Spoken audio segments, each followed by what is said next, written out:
Tiara Hawthorne with God Chasers Ministries, where we're seeking God's face like never before. I am going into part 2 of laying on of hands.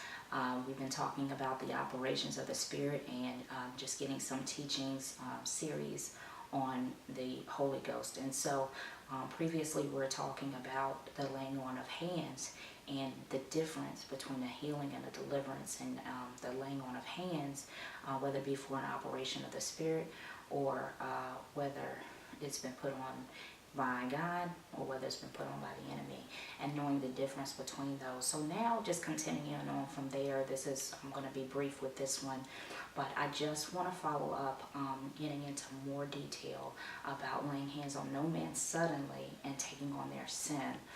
It's very important because I know we go through this great big process at the altar and on the altar calls, and we want to make sure that we understand.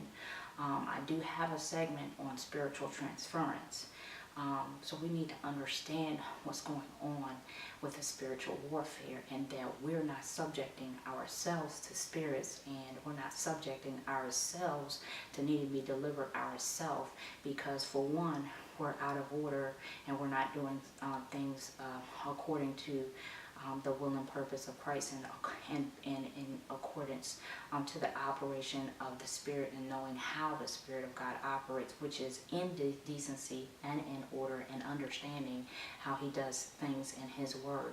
And so one of the things that is made mention is that, for one, the laying on of hands specifically for some kind of healing, okay?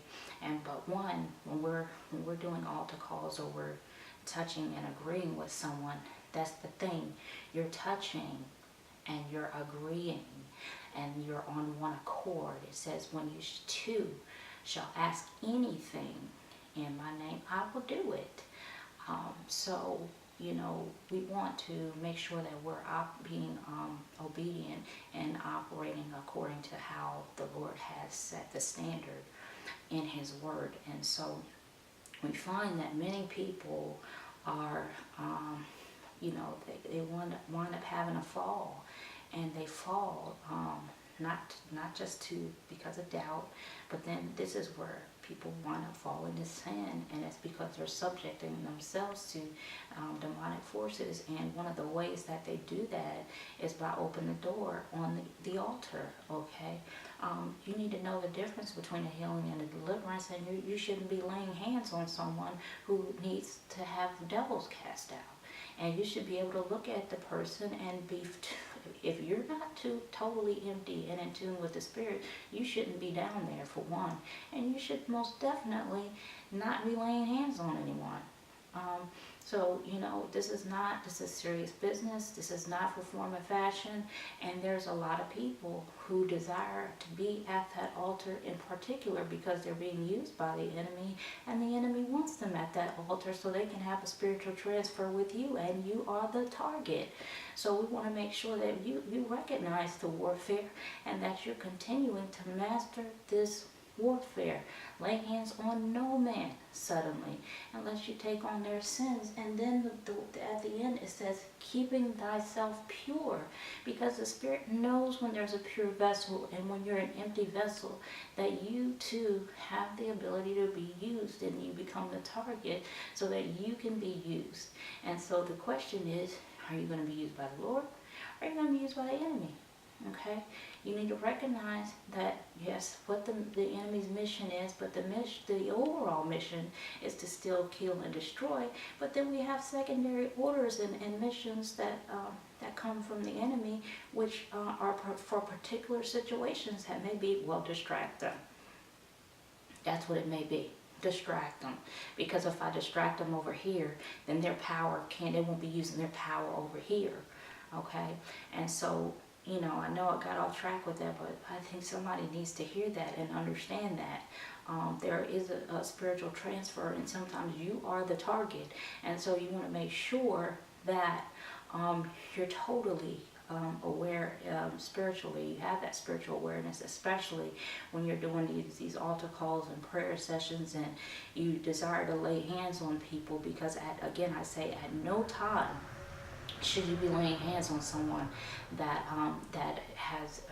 is needing of devils being cast out, or you find yourself needing your own deliverance in the end of the situation. So again, we want to make sure that we're operating how the Lord wants us to operate and according to his word. So for 2, we understand that operations are, some things are put on by God and some things are put on by man. And again, I say we need to know the difference between the 2.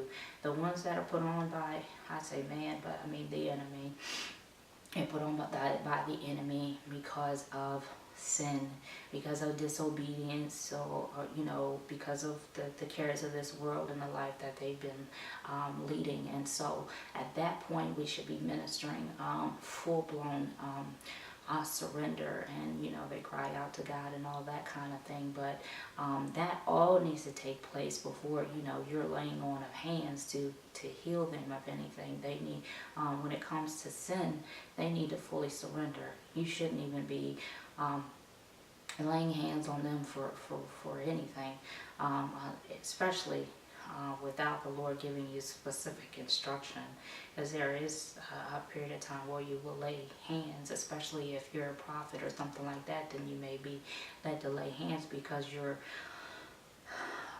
giving power, you're giving a touch or 2 or 3 for the sake of healing, or for the sake of your being obedient because they're desiring the indwelling of the Holy Ghost, or whatever the situation. We want to make sure that we know what the situation is and what the person's state of mind is and the person's state of being is. And you need to know that before you just go around laying hands on people. Also, you want to make sure, absolutely make sure that God does not have his hand on them, because if God has his hand on them and then you go messing around in the midst of it, then you're going to wind up falling because you're in the way. Okay, and we find a lot of that happening, and then you wonder why you may be laying hands on, not necessarily even directly in the natural sense. You may be laying hands on situations and circumstances, putting your foot in it, putting your hand in it, because people need help and they're wanting this and they're wanting that, when in actuality, God is having their whole world come tumbling down so that they can be restored unto him again, or whatever the situation. It could be faith building, it could be, foundation laying, but whatever the situation is, you want to make sure you know the difference between whether it is something that has been put on by God or whether it's been put on by the enemy, and if it's sin that caused it, or whether it's what? For the move of God's Spirit. Now, if it's for the move of God's Spirit, then hey, by all means, those are the ones that I love to see, because you lay hands on them, they recover, and then what?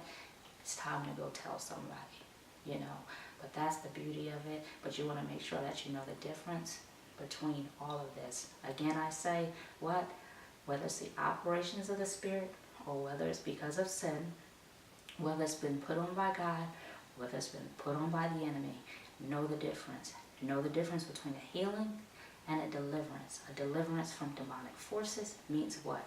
You need to cast the devils out first. You don't lay hands. Okay?